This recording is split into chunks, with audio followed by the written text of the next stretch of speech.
Good afternoon, lads and lassies. The Irish Demon here, back with another video. Today we are going to be having a look at a video from Lion of Fire Ministries, and this person claims that they have essentially demolished Christopher Hitchens' question, his impossible question.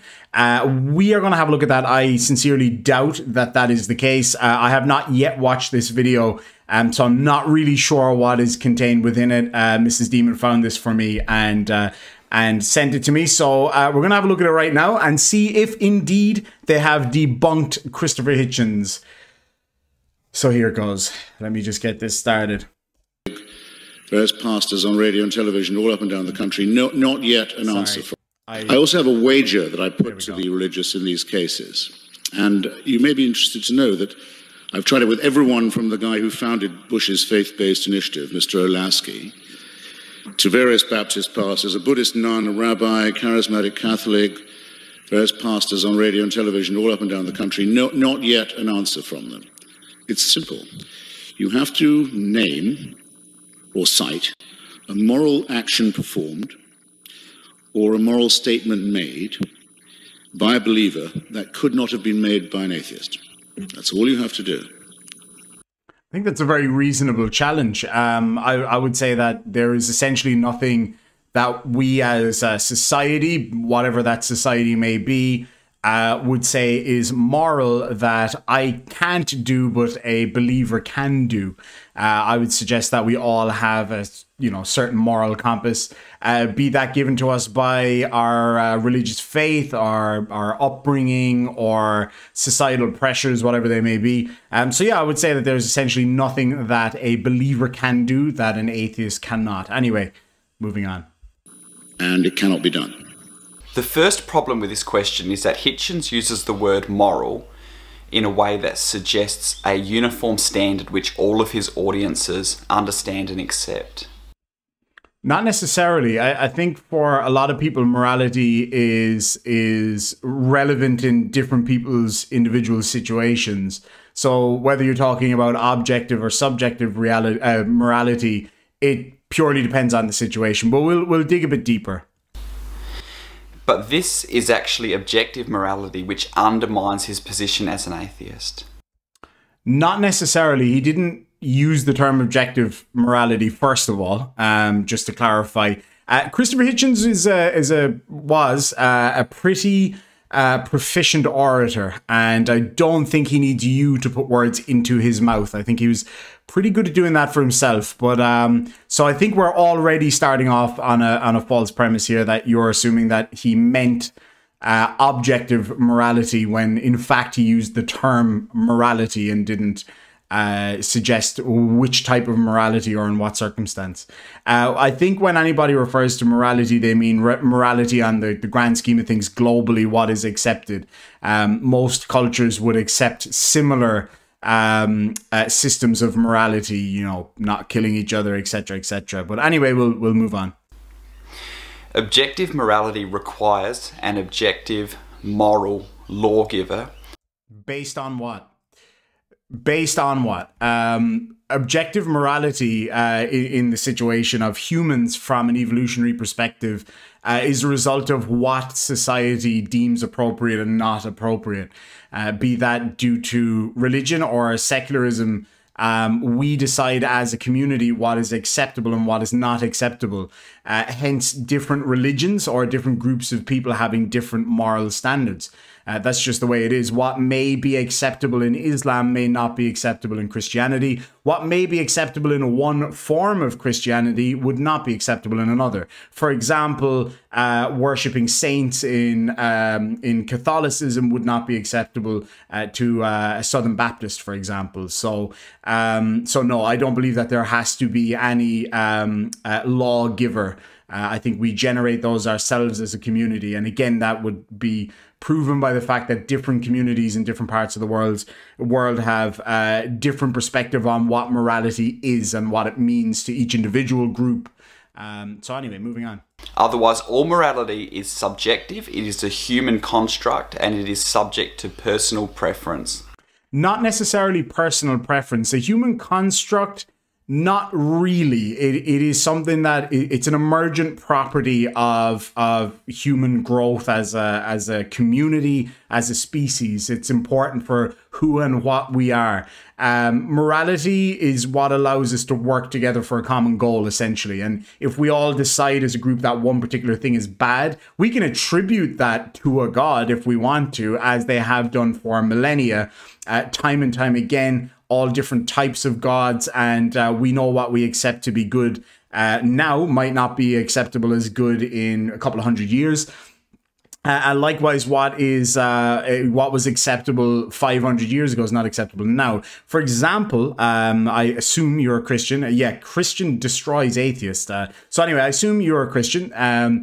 Your Bible, the rules set out therein with respect to slavery, murder, genocide, etc., would not be acceptable morally by the standards of today. Perhaps by you, and certainly by others, I know for a fact. But for me and most other people in society, we would not see that as morally justified, regardless of what your magical book says. So Hitchens fails here at the very first step and undermines his very position as an atheist. Second of all, I don't think he did. I'd like for you to qualify that. Christians and atheists can't even agree on the premise of what is moral. For atheists, this may mean external actions of doing so-called good, as most people would think. I think most people would determine morality as being something that is acceptable to the vast majority of people in our society, that which can make people happy or make people's lives better, and to relinquish or try to stop suffering, unnecessary suffering in people's lives. We can play around with the name, we can play around with semantics all day long. The fact of the matter is we understand where morality comes from now. We understand why humans have our own perspective on what is considered good and bad and other animals don't. It seems that the more sentient an animal becomes, the more morality that they have, or community spirit, or whatever you want to call it. It doesn't really matter. You look at a troop of monkeys, you look at a bunch of rats. They have a totally different way of interacting with each other because of their level of intelligence.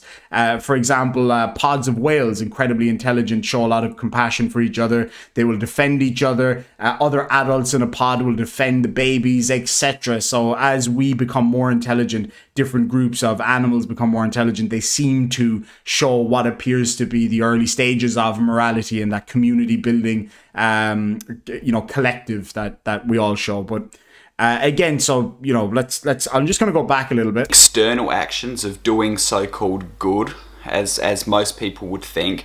For the Christian, it means moral perfection in thought, word, and deed, and living a life like Christ. So I'm delighted for you that is the way you feel as a Christian. But then you have to look at the perspectives of everybody else on the planet. In fact, the vast majority of people on the planet are not Christians. They are, Hindus, Muslims, atheists, all different things. And then, of course, you have to break down the interdenominational arguments within Christianity itself, the different types of Catholicism, the boundless amounts of different Protestantism, etc. So now you're talking about your subjective moral reasoning and what you think is good based on what your magical book says. So no, I don't think you can really apply your issues to everybody else. We can't even agree exactly on the definitions of what is moral and what is not, because there are also a number of different actions which one may consider to be moral and which the other may not. Thirdly, some atheists seem to believe that Christianity suggests that atheists can't do good things or be good people in any way. I never thought that. I think maybe some probably do, and that's their own business. I can only speak for myself, and for myself, I don't think that Christians think that atheists are incapable of being moral. And I think atheists, on the grand scheme of things, especially in the modern day, prove their morality all the time without the intervention of a god. We don't need some overarching sky daddy to tell us what's good and bad. We can figure it out for ourselves, and we have done. But by the laws of your book, depending again on which denomination of man you are, I would be unable to get into heaven, no matter how good I am, no matter how moral of a life I lead, and no matter how much good I do in the world, how many people's lives I protect, how much charity I do, I would never be able to get into heaven for the disgusting crime of disbelief. But you, not you specifically, but a believer could do all manner of horrors, but as long as he believes in God and then says, oh, sorry, he goes into heaven while I burn for eternity. Where's the morality in that, I might ask? But that's not true. All that Christianity would suggest is that atheists are unable to hold to an objective standard of morality. Your objective standard. And that all morality is subjective. As Christians, we know that we are all sinners. All of us fall short of the glory of God, and all of us have broken God's law. The Bible doesn't say that an atheist can't do any good act. Fourthly, and again, I would say that any atheist that knows what they're talking about wouldn't think that. I mean, it's evident to us that we are hated in terms of the Quran, in terms of the Bible, etc. But as for incapability in terms of doing moral good, I don't think any atheist who's like active, you know, and knows about this kind of thing would actually necessarily think that. But we are still convicted by your faith of the capital crime of apostasy in my case, because I was baptized. So apostasy in my case, or just simple unbelief in the case of other people. We have to look at what the presupposition in this question is. There is no presupposition in that question. And in this case, it is, if there is no moral action that a Christian can perform which an atheist can't, then that disproves God. That was not the question. That you're falsely applying what he said. Again, he can speak for himself, and he did so very, very well. And unfortunately, he's not around to defend himself. He did not say what you just said. Let me recap what you said. Action that a Christian can perform which an atheist can't, and that disproves God. He never said that that would disprove God. You show me where he said that that would disprove God. Now you can say, oh, that's what he meant. But then again, you'd just be putting words in his mouth. He just simply asked you a question. Show us something that a believer can do that a non-believer is incapable of doing. He did not say that that disproves God. He might have been getting to the fact that that disproves that morality comes from God, and would prove that we are capable of being moral without a God. But no, he did not say that that would disprove God. That is either you misunderstanding or you lying. It's got to be one or the other. But that doesn't make sense. That's a false presupposition. If that's what he had said, but it's not, so. What does that actually prove? The question itself is actually designed so as to not be able to provide an answer which satisfies the atheist. I would strongly disagree. It's actually a very simple question. You can determine morality based whatever way you want. You can determine it. You can base it on your book. You can base it on the morality that's explained by evolution, etc. It does not matter. You tell me something that a believer is capable of doing that a non-believer is incapable of doing. Anything. It doesn't matter what code of morality you use in that case. Unless you make something up, of course, that would be considered immoral to you, which is your personal standard, and not necessarily to the rest of the world, but we'll see. But what does the question itself actually prove? My very first thought in answering this question is, what is the greatest moral good, the greatest moral precept or imperative for a person? I'm going to stop you before you continue, because I want to answer that question as somebody who is I've been secular the majority of my life. I've been an atheist the majority of my life. So as an atheist, let me answer that question. I would say that the best moral good that any person, regardless of their religion, could do would be to alleviate pain and suffering of other people, and to help to elevate our fellow human beings and our fellow animals as best we can. Make people's lives as nice and as warm and lovely as possible. And I can't see how anything could be considered more moral than that. Look after other people, have a good life, and be a kind person. I think that's I hope that's what you're going to say, because you're a Christian. And I think that's allegedly what Jesus taught, despite what he actually said most of the time. But anyway, over to you. And the first thought that comes to mind straight away is Jesus tells us what the greatest of the commandments is: to love the Lord your God with all your heart, mind, soul, and strength. The very source of goodness, the very embodiment of goodness, and the very source from which all goodness proceeds.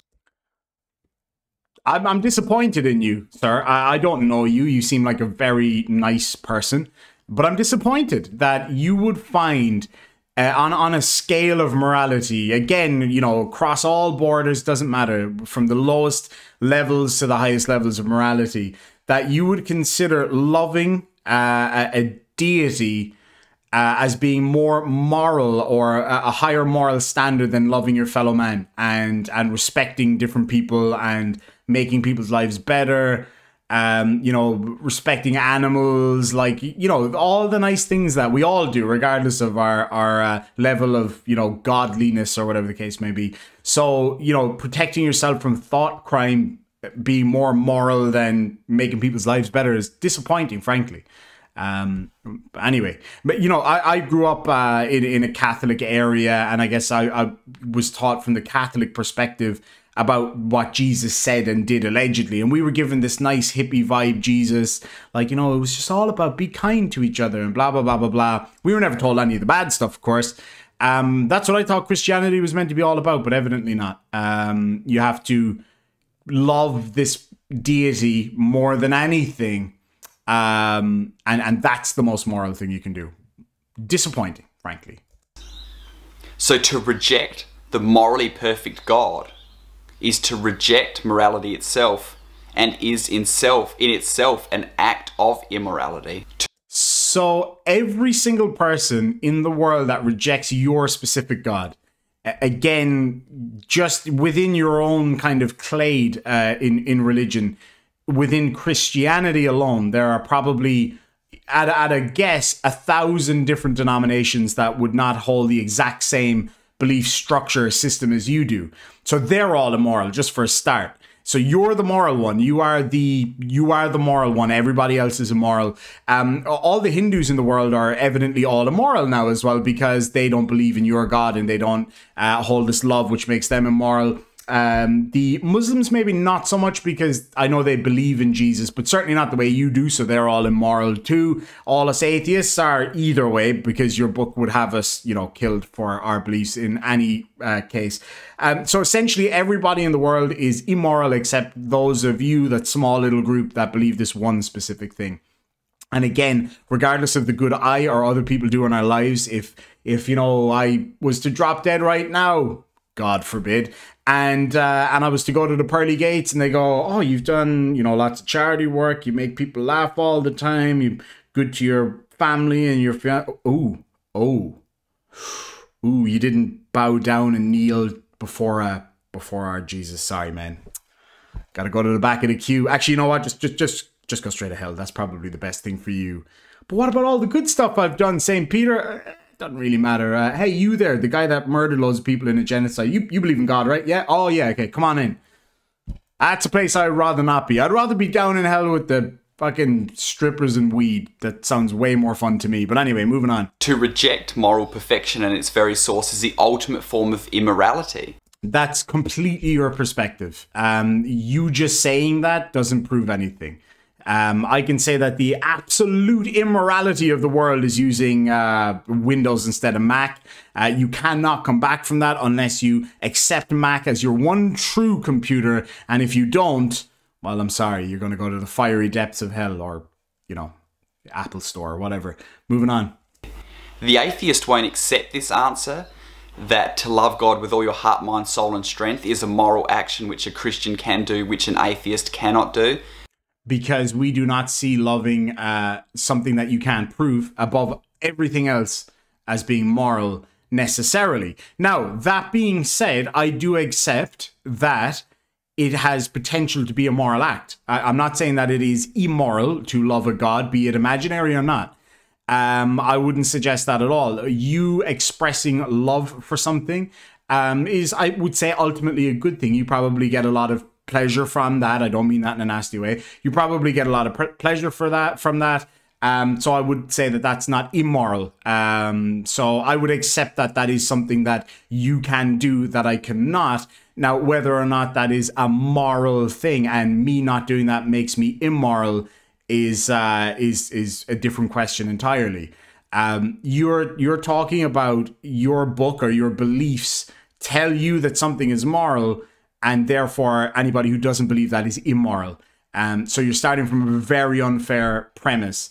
And I think when we're talking about morality, and I'm sure you knew this before you made this video, we're talking about what the greater society finds as moral. You could have said to me that not having a statue of Holy Mary is the most immoral thing in the world, and anybody who doesn't have one is immoral, so you can't answer that question. If you're an atheist and you don't have a statue of Mary, you're immoral. I win, you lose, go Jesus. That's not going to swing with anybody. So, I mean, you can do that in your own echo chamber, and that's fine. More power to you, but it's not going to work for us. But it doesn't matter whether the atheist accepts it or not, because this is true, and this answers the question. Prove it then. If it is true, prove it. Is it a fact? To quote Aaron Ra, the truth is what the facts are. If you can show me the fact that loving Jesus or God or whatever is the most moral thing, and anybody who doesn't is inherently immoral, then I will accept that. If you can show me the proof of that, if you can show me the evidence of that. I assume you're going to show me the 10 commandments, 10 of many commandments, but I'm sure you're going to show me the 10 commandments as evidence. Well, then I'll show you the Harry Potter book as proof of, you know, talking plants, for example. So if you can show me the truth, then I'll accept it. Otherwise, while we're on the subject of this fine gentleman, Christopher Hitchens, I'd have to apply Hitchens' razor to this. Anything that can be shown without evidence can be disproven without evidence, or can be rejected without evidence. So not only is the atheist incapable of doing that which is ultimately the greatest moral good, loving God with all your heart, mind, soul and strength, the Christian, the true Christian, is actually incapable of doing that which is ultimately the greatest immoral action, which is to not love the source of all moral good and perfection. So I still find it, frankly, I wouldn't say concerning, but a little bit kind of creepy that you find the most immoral thing that you could do is not love God. That is crazy stuff. That is kind of creepy, actually. Of all of the horror that I have seen while working in the law enforcement sphere, and I mean horror, the worst that human beings can do, you see all of those as lower on the scale of immorality than not loving somebody's personal deity. That to me is creepy, frankly. I mean, to consider that murder, rape, you know, child abuse, all these horrible things that people do every single day are more moral than disliking God or not believing in God. That thought process baffles me. Not only does this question have an answer whether the atheist chooses to accept that or not, but the question is flawed from the outset and is just stupid. Again, that's just completely, actually, that's just your opinion, man. You first of all, you changed the question. You put words into Christopher Hitchens' mouth that he never said. And then you applied your own beliefs to the question in the first place. So it's just kind of like circular reasoning, really. And shows a desperate attempt of the atheist to try to throw something out there that is going to disprove God. Again, the premise of the question was not to disprove God. I don't see how, if that question cannot be answered, it would disprove God. I don't see that logically follows. All it proves is that your morality does not have to come from a God. It doesn't disprove God. That's not the claim here. The claim is about morality, quite simply. Where does morality come from? You would say a God. I would say evolutionary pressures. And you know, that's what the question's about ultimately. So anyway, there you go. Which in fact doesn't disprove God at all. So the question is so silly, and it's just as silly as saying to the atheist, if you believe the Christian God is immoral, what immoral act can a Christian do that an atheist can't do? Killing in the name of God, for a start. There you go, straight away. Didn't even have to think about it. That is something that you can do that I cannot, because I do not believe in your God. I do not believe in any God. So I cannot act for that God. I cannot do something in the name of them, unlike, you know, Christians, Muslims, pretty much every denomination has done in the past. So there's just one. It's stupid. It's pointless. And that question also would prove nothing at all. Except for where humans get morality from. I agree with you. This question would not prove or disprove a God. And that wasn't the premise of the question, evidently. So these atheist philosophers, becoming wise in their own eyes, become fools. These are people that are far more intelligent than I will ever be, but when it comes to discussing issues about God, they become stupid, they become dumb, they become desperate, and you can just see the hatred that they have for a God that they try to prove and try to convince people that they don't even believe exists. I don't need to prove or convince anybody that I don't believe in it, because I simply don't. It doesn't require me to prove or disprove your God to show that I don't believe in it. A couple of things I wanted to go back over. Stupid, they become dumb. So you say that these you know, atheist philosophers become stupid and dumb, and you call it even like kind of like hubris almost. I would be willing to put solid money on it that somebody like one of my favorite people who talks about religion is my good friend J.L. Warren. And I'm not just saying that because he's my friend. He is one of the most knowledgeable people that I know on the subject. Aaron Ra, Christopher Hitchens, Richard Dawkins, etc., etc., etc. I would be willing to bet that they know a hell of a lot more about religion, religiosity, and even your Bible than you do. I would be willing to put good money on that. They become desperate. That was the next point. I didn't see any desperation in this. I don't see any desperation in any atheist arguing their side. I see a lot of desperation from Christian apologists. The fact that you require apologetics is desperation in and of itself. And you can just see the hatred that they have for a God that they try to prove and try to convince people that they don't even believe exists. It is impossible to have a hatred for that which you do not believe exists.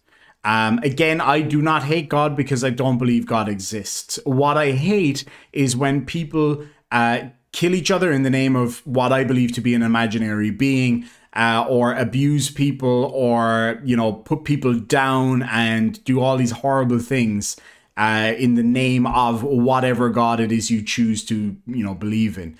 I love how you refer to us as the atheist. You're an atheist too. You don't believe in Thor or Baal or, you know, whoever. You name it. Of the thousands of gods that have gone before yours, you don't believe in any of those. You know, as to quote probably every atheist thinker, I just went one more than you. You're nearly there. You are absolutely nearly there. So look, ultimately looking at this video, he talks about how he destroys Christopher Hitchens' point in this. When you start out on the premise that is completely false, that you have applied to it, you literally added words into his question. He asked a question and then you tacked a bit on the end. So it's ultimately a straw man. And I am not surprised. So Lion of Fire Ministries, if you watch this video, which I'm not sure if you will, I will send you a link to it. And then by all means, get in touch. Hit me up, irishdemonvids@gmail.com. Sorry if the demon part offends you. It seems to be offending a lot of people lately. That was kind of the plan. But yeah, hit me up. I'd be happy to have a conversation with you or a debate with you.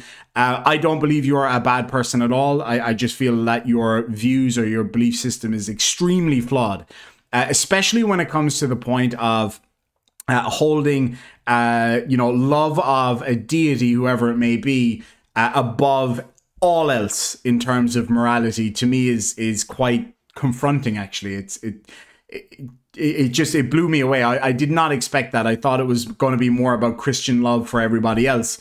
But you know what they say, there's no hate quite like Christian love. Now, to all of my friends out there who are Christians and everything, I want you to realize that this is not an attack on you. A lot of my good friends are Christians, and I've got no problem with people holding their own personal religious beliefs. None whatsoever. I may not share them with you, and I don't want you to not share it with me, because I love to hear, you know, what your thoughts are, your beliefs, and to have conversations about those things. I think this is vitally important. What I take issue with is people who hold a particular book or a particular set of laws written down in the Iron Age up above all of our heads in the 21st century and tell us that this is the moral code by which we should live. You know, religious people do bad stuff every day. Non-religious people do bad stuff every day. Human beings are very complex beings. We're very difficult, and we have not come very far from our earlier primate ancestors. We are still just an ape, little bit balder, and that's about it. But anyway, lads and lasses, thank you so much for joining me. I really hope you enjoyed the video. I'm so glad to be back making regular content. As you know, in a couple of weeks' time, I'm going to be heading back to Ireland for the foreseeable future. Really excited to go back. Really looking forward to it and sharing it with all of you. In the meantime, if you would like to support the channel, make sure to hit that like button down below, comment, subscribe, all that good stuff. If you enjoyed this video, you have any friends out there who are, you know, interested in religion or atheism or whatever it may be, head down, hit the share button and send it to them. You might not realize how good that is, how important that is, but if you share these videos, it shows YouTube that it's worth showing other people, you know, because people have decided to actually share it. So hitting that share button and sending it to a friend and them clicking on it and, you know, sending it to like a atheist group on Discord or whatever it may be, really goes a long way to helping the channel, and it is greatly appreciated. Also, you can become a member here or over on my other channel, Irish Demon Reloaded, as it's currently called. It might be changed soon. Or, you know, I've got PayPal and Patreon. Patreon's always greatly welcomed. You can become a Patreon for as little as $1 a month. And with the massive shake-up in the channel now, there's going to be a whole lot more content than usual on Patreon, Facebook, all that kind of stuff too. So lads and lasses, thank you so much. We'll leave you there. Have a wonderful day, and sláinte.